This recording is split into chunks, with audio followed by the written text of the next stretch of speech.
Le 16 février 2017, à la Cour pénale internationale à La Haye, aux Pays-Bas, les procureurs ont terminé la présentation de ces éléments de preuve dans l'affaire Bosco Ntaganda.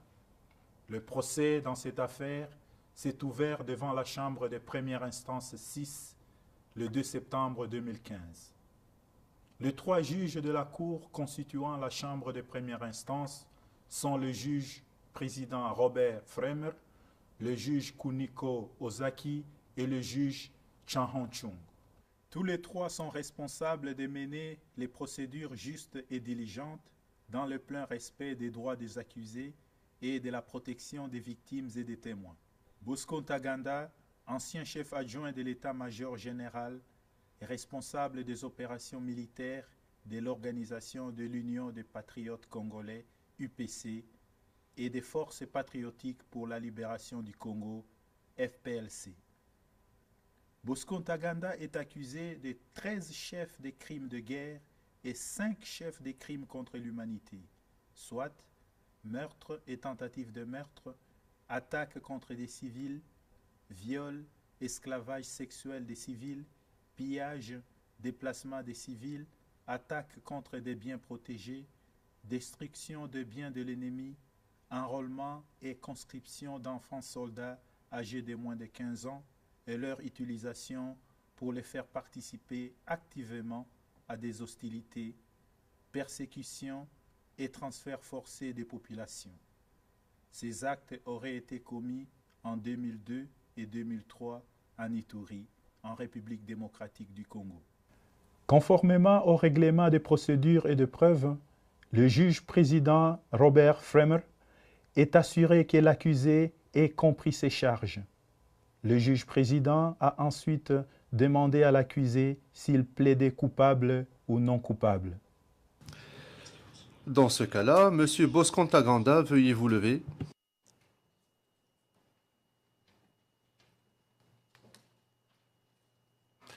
Mr. Bosco. Monsieur Bosco Ntaganda,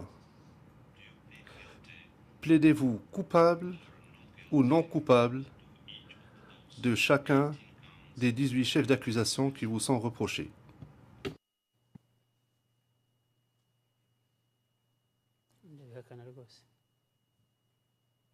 Monsieur le Président, je plaide non coupable pour toutes les charges. L'accusation doit présenter des éléments de preuve devant la Cour prouvant que la personne accusée est coupable au-delà de tout doute raisonnable. L'accusation a ainsi pu présenter des témoins, des documents, du matériel audiovisuel, des photos et aussi d'autres matériels documentaires. Les crimes pour lesquels Bosco Ntaganda est accusé ont prétendument été commis en 2002 et 2003 lorsqu'il était alors chef adjoint de l'état-major des opérations militaires des FPLC. À cette époque, les FPLC ont été une des milices impliquées dans le conflit de la région de l'Ituri en République démocratique du Congo. L'accusation prétend que, jusqu'en février 2003, à la suite de mois de combats ethniques et intenses entre le Lendu et les Hema, l'UPC a pris contrôle de la majorité de l'Ituri. Selon les procureurs, Bosco Ntaganda était le chef d'état-major adjoint, chargé des opérations et de l'organisation, qui a à la fois planifié et programmé les opérations et coordonné la logistique, les armes et l'entraînement, et qui a donné des ordres pour les crimes commis.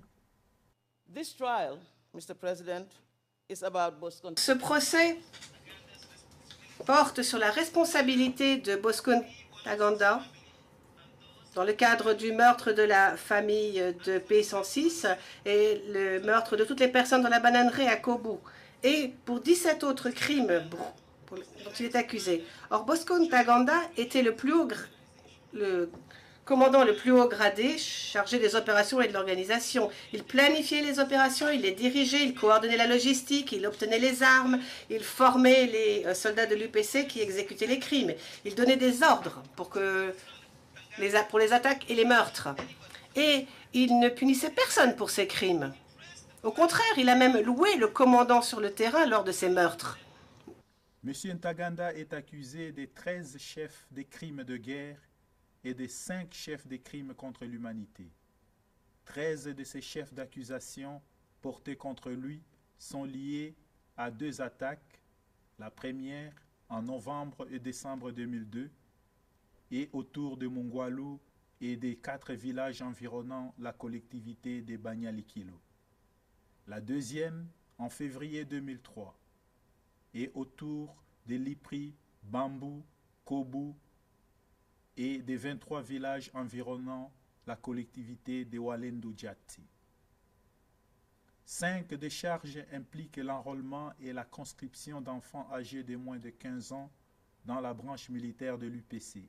Leur utilisation pour les faire participer activement à des hostilités, leur viol et leur asservissement comme esclaves sexuels entre le 6 août 2002 et la fin décembre 2003. Les témoins vous diront qu'il était fait référence aux enfants qui faisaient partie des rangs de l'UPC comme des Kadogo. Il s'agit d'un terme swahili qui signifie un jeune ou un petit. L'UPC a ciblé ces enfants de façon intentionnelle. Ils souhaitaient avoir des enfants dans leurs forces armées parce que les enfants sont par définition obéissants, ils n'exigent rien, ils ne connaissaient pas la peur, il était facile ainsi d'exploiter leur innocence. Bosco Ntaganda était chargé du recrutement et de la formation et de l'entraînement pour l'UPC. Il a personnellement recruté des enfants. Il venait régulièrement dans les camps d'entraînement et ce afin de vérifier les progrès accomplis par les jeunes recrues et afin de les galvaniser. Il leur a fourni des uniformes et des armes lorsque ces recrues finissaient leur entraînement militaire et étaient déployés pour le combat, et il choisissait des garçons et des filles pour son escorte personnelle. Au cours des 164 jours d'audience, le bureau du procureur a appelé 71 témoins, dont 8 qui ont témoigné par Au début, j'ai entendu des crépitements de balles et Sierra Delta demande à Chumakumai que vous aurez des difficultés. Déployez, soyez en single file. Je vous remercie. Quand je suis arrivé à cet endroit, j'ai vu des corps. Parmi ces corps, il y en avait qui étaient ligotés au niveau des bras. Et il y avait des corps qui étaient restés en sous-vêtements. Et les têtes des corps étaient écrasées par des pilons. Ces mortiers se trouvaient là. Il y avait des gens qui étaient décapités. Il y avait également des femmes qui étaient inventrées. La Cour peut prendre un certain nombre de mesures de protection en faveur des témoins et de toute autre personne pouvant courir un risque. Pendant la présentation des éléments de preuve du bureau du procureur, 51 témoins ont témoigné avec des mesures de protection complètes, soit le recours à un pseudonyme, la distorsion de la voix et le floutage de l'image. En fait, distinguer les civils aux combattants, c'était facile. Les combattants avaient des armes et surtout les combattants lendou, on les trouvait parfois avec quelques histoires qu'ils considéraient comme des fétiches. Les témoins experts sont habituellement des personnes aux connaissances et compétences particulières dans un secteur déterminé.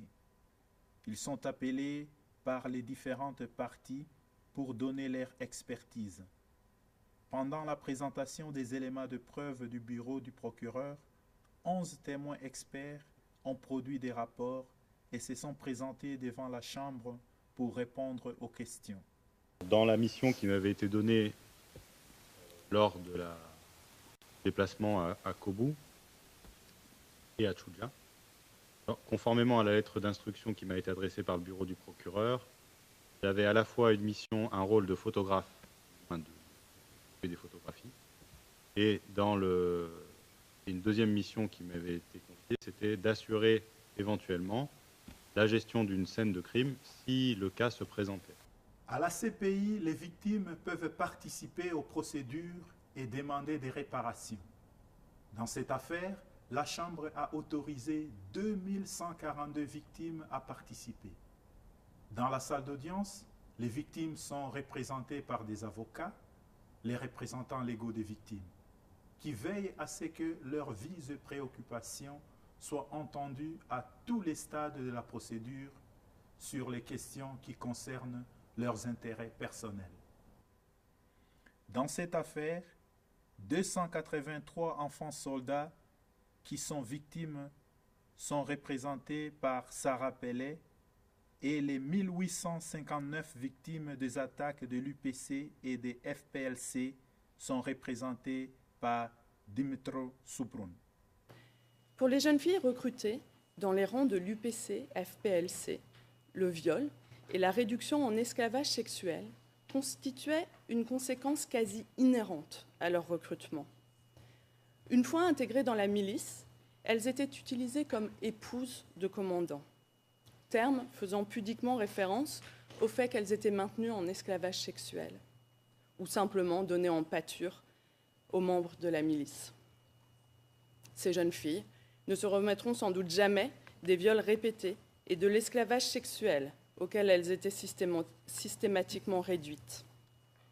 A/627/13, une enfant d'à peine 14 ans au moment des faits, explique par exemple, je cite, « Les quelque temps que j'ai fait au camp, j'étais devenue l'épouse de tous les hommes de troupe que j'ai trouvés là. Puis, après, un commandant a préféré me prendre comme épouse définitive. » De même, A/349/15 explique, je cite, « Les miliciens de l'UPC sont rentrés chez nous. Ils m'ont ramené de force dans leur camp. Ils m'ont forcé à travailler très dur. Je faisais tout, le ménage, préparer à manger, nettoyer leurs tenues. Ils m'ont violée. C'était trop dur.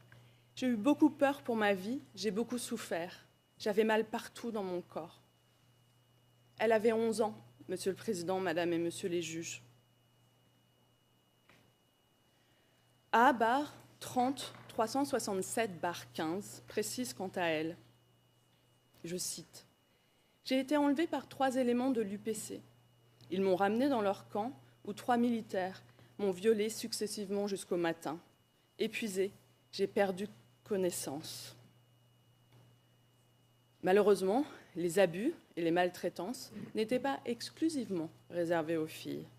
Bien au contraire, la violence physique et les menaces touchaient tous les enfants, sans distinction d'âge ou de sexe. Ce mode d'interaction quotidien avec les enfants visait à s'assurer de leur soumission totale et de leur respect inconditionnel aux ordres donnés. Certaines victimes, eu égard à leur âge et leur état de santé, ne verront pas l'issue du procès dans les présentes affaires. Mais elles y croient. Elles croient à la justice devant la Cour pénale internationale. Les yeux des victimes sont donc tournés vers la Cour pénale internationale, vers vous, Monsieur le Président, Madame et Monsieur les juges.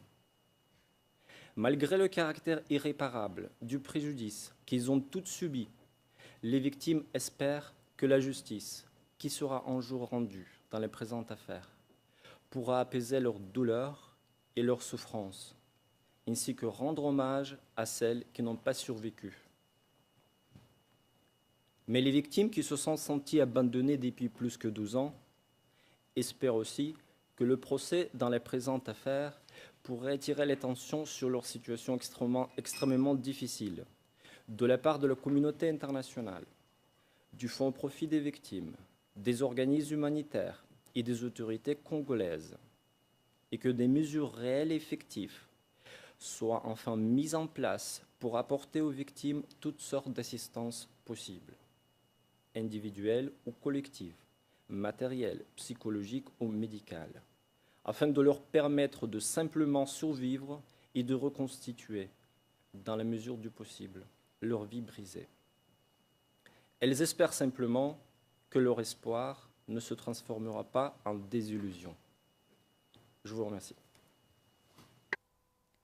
Les 1er et le 2 mars 2017, les juges ont autorisé 6 victimes à présenter leurs vues et préoccupations. 5 d'entre elles se sont présentées devant la cour par liaison vidéo. Chacune à leur tour, les victimes se sont exprimées sur ce qui s'est passé entre fin 2002 et début 2003 et ont exprimé leurs attentes quant à la tenue de ces procès. Les 5 victimes se sont exprimées au sujet de ce qu'elles ont vécu dans la brousse, des viols, des enlèvements ou encore de la perte de plusieurs membres de leur famille. J'ai des cauchemars où je vois les militaires venir me prendre de force et me faire sortir. Ce sont des idées qui me reviennent à la tête. Ainsi, je souhaiterais qu'on puisse m'assister parce que je souffre beaucoup de ces cauchemars. J'avais du mal, j'ai souffert. Cela s'est fait devant mes enfants qui ont été témoins de tous ces événements. Et cela m'a perturbé. Mais qu'est-ce que je vais faire puisque cela a déjà eu lieu? La 5e victime, un homme d'origine Lendu, a raconté avoir perdu sa famille entière durant la guerre. Ce qui m'a beaucoup marqué, c'est le fait d'avoir perdu toute ma famille.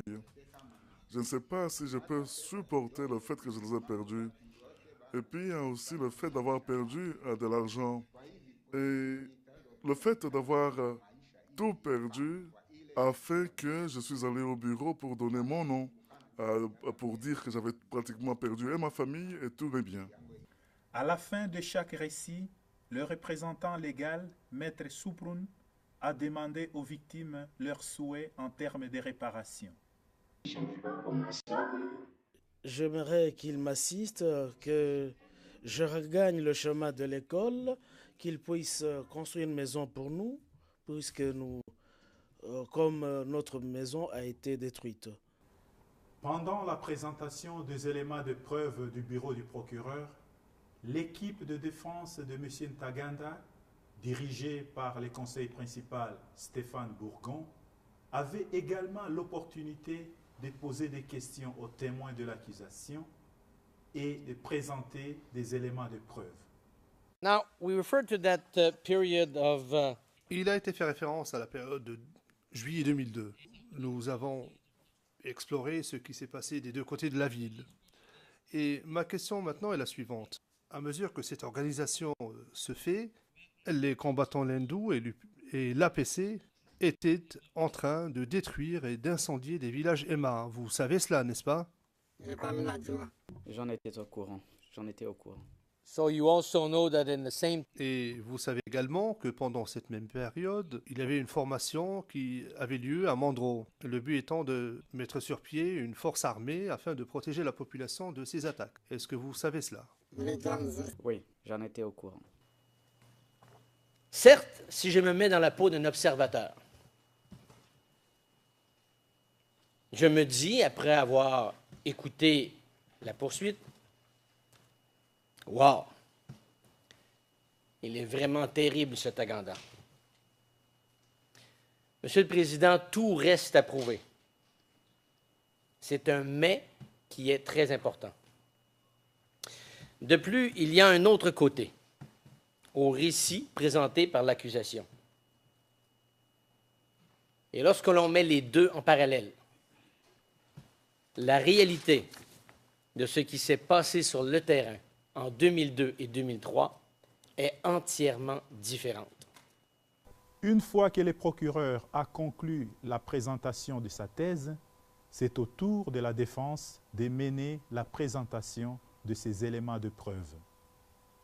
À l'issue de la procédure, la Chambre de première instance rend son jugement en acquittant ou en condamnant l'accusé. Si l'accusé est déclaré coupable, la Chambre prononce une peine pouvant aller jusqu'à 30 ans d'emprisonnement, ou si l'extrême gravité du crime et la situation personnelle du condamné le justifient, la réclusion à perpétuité. La Chambre de première instance peut également ordonner l'octroi des réparations aux victimes